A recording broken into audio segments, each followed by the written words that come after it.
एक समिट हो रही है भारत के अंदर 12-13 जनवरी को, voice of global south summit.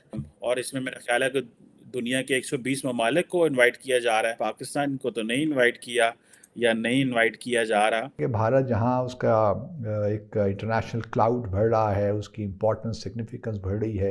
I mean, this is an excellent move from India. बड़ी खबर शामिल करेंगे। बड़ी अदायगी सर पर है और पाकिस्तानी मईशत शदीद बहरान का शिकार है। अगले हफ्ते में $1 अरब से ज्यादा की अदायगी जरूरी है।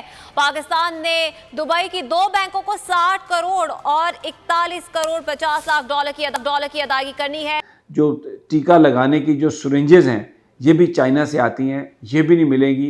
पट्टियाँ नहीं मिलेंगी आपको, पेनाडॉल नहीं मिलेगी आपको, सिंपल एस्प्रिन नहीं मिलेगी। यानी कि तुम ठुस हो गए हो, तुम्हारी तबाही और बर्बादी हो गई है।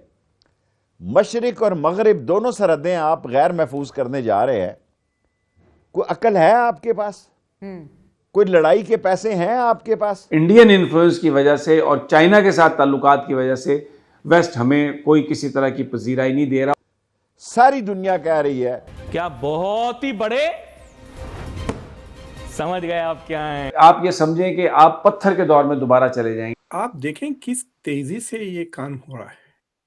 इतनी तेजी से तो हम अपने ये YouTube के शोज नहीं ऑर्गेनाइज कर सकते बाज वक्त, and they are organizing a conference. Hello friends, जय हिंद। हिंदुस्तान स्पेशल में आपका स्वागत है। दोस्तों, दुनिया के विकासशील देशों, जिसे कूटनीतिक भाषा में ग्लोबल साउथ कहते हैं, की अगुवाई करने का दम भारत ने एक बार फिर दिखाया है।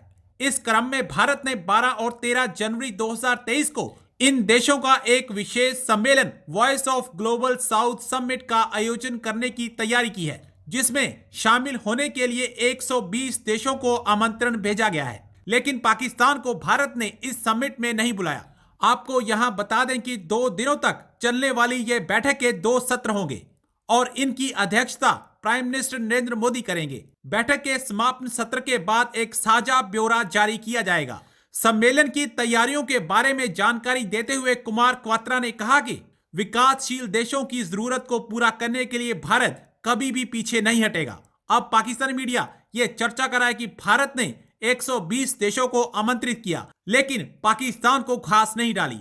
एक समिट हो रही है भारत के अंदर 12-13 जनवरी को, voice of global south summit. और ये बेसिकली जो थीम है, unity of voice, unity of purpose, जो है वो भारत ये कर रहा है। और इसमें मेरा ख्याल है कि दुनिया के 120 ममालिक को इनवाइट किया जा रहा है इस समिट में वर्चुअली। मेरा ख्याल है कि शायद पाकिस्तान को तो नहीं इनवाइट किया या नहीं इनवाइट किया जा रहा। और आप कैसे देख रहे हैं इस समिट को? बेसिकली तो ये कहा जा रहा है कि ये जो समिट है, ये वही बस जो G20 के हवाले से जो डेवलपमेंट्स हैं उसी पे अब ये इंडिया ने अपना जो एक्टिविटीज़ हैं वो शुरू कर दी। How do you see this voice of global south summit? It means कि वो जो हमने पहले बात की, कुछ अर्सा पहले हमने इस चैनल पे भी बात की कि इंडिया जो है वो ग्लोबल साउथ को लीड करने के जो है वो फुल सोच रहा है। How do you see these initiative and this summit particularly, sir? I mean, this is an excellent move from India. So what I wanted to say is कि this is something really, बोलते ना कि walking the walk and talking the talk, ये दोनों कर रहे हैं।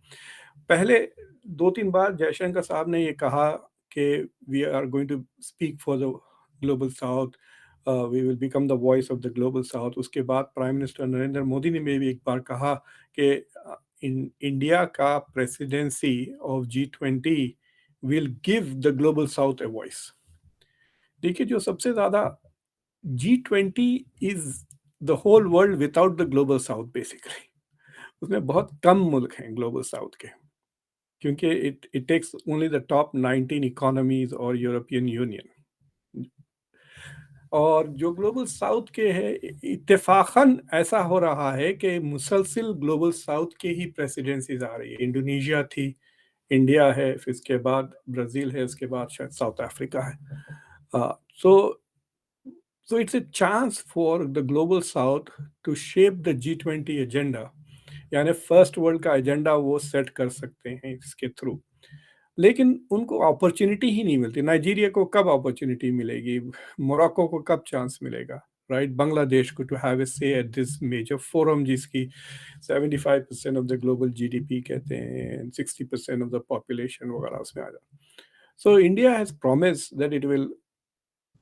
दो चीजें हैं. एक, that in its presidency it will give priority to the issues of the global south. तो global south के जो मसाइल हैं उनको वो तरजीह देगा. And the second thing is that it wants to become the voice of the global south.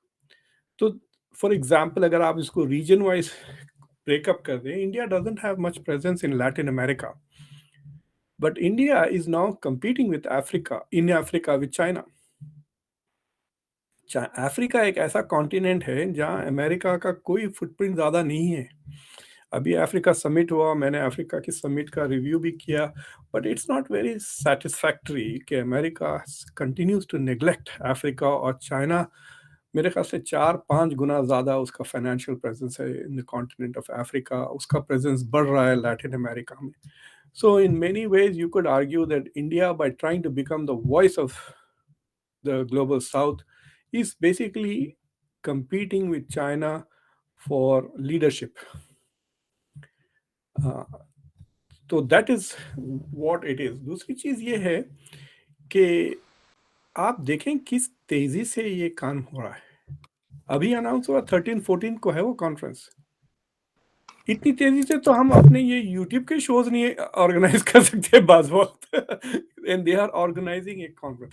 But there are 2 chief मतलब हेड ऑफ स्टेट लेवल के 2 सेशंस हैं जो दोनों Narendra Modi is going to preside, और कुछ 6 या 8 अलग अलग इवेंट्स हैं, और जिसमें वो कंट्रीज को 20-20 के ग्रुप में डिवाइड करेंगे. तो मेरे ख्याल से 6 ग्रुप्स होंगे 120 कंट्रीज के, या there might be some countries who will be in more than one. तो उन्होंने क्या किया, फॉर एग्जांपल जो एनर्जी के ग्रुप है, तो उसमें 2 किस्म के मुल्क हैं, जो एनर्जी प्रोवाइडर्स हैं और जो बिग एनर्जी नीड्स वाले मुल्क हैं. सो इस तरह से they have created this clusters and they will all be under Indian leadership.